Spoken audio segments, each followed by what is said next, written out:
আফসোস তো তখনই বেশি লাগে যে আজ আমরা এমন একটা দেশে বসবাস করি, যেই দেশে আমার ছেলে অন্য আরেকজন আমার ভাইয়ের ছেলেকে হত্যা করতেছে।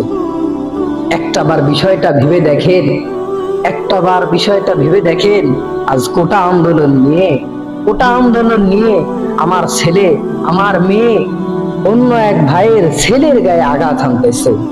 দেখেন, একটাবার ভেবে দেখেন, এটা কত বড় মারাত্মক কথা।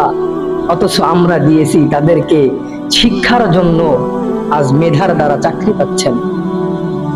আজ আমার ছেলে কষ্ট করে লেখাপড়া করতেছে, অথচ তারা চাকরি পাচ্ছেন। তারা চাকরি পাচ্ছে মুক্তিযোদ্ধার ছেলে, মুক্তিযোদ্ধার মেয়ে, মুক্তিযোদ্ধার নাতি, মুক্তিযোদ্ধার নাতনি। আবার কেউ যদি চায় তার অধিকার, তাকে বলা হয় রাজাকার। দেখেন, একটাবার ভেবে দেখেন, এমন দেশে বসবাস করেন, এমন দেশে থাকি, এমন দেশে আমরা চলাফেরা করি, যেই দেশের নিয়ম কানুন ঠিক নাই। আর যোগ্য ব্যক্তিরা যোগ্যর স্থানে নেই। তারা কেন? আজ যোগ্য ব্যক্তির স্থানে সব জায়গায় অযোগ্য ব্যক্তিরা বসে আছে। আর একটা জিনিস মনে রাখবেন, যখন যোগ্য ব্যক্তির স্থানে অযোগ্য ব্যক্তি থাকবে, তখন সেই স্থানে কখনো ভালোভাবে সেই জায়গায় পরিচালনা করা সম্ভব নয়।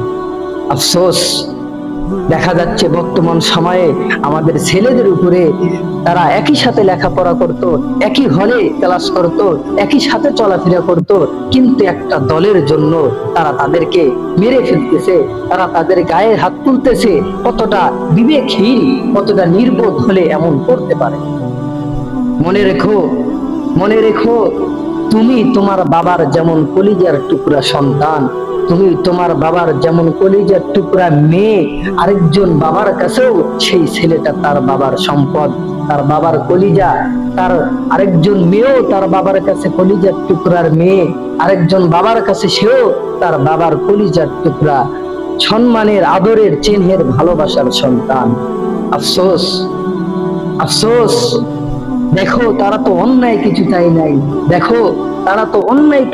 নাই, তারা তো তাদের ন্যায্য অধিকার চেয়েছিল।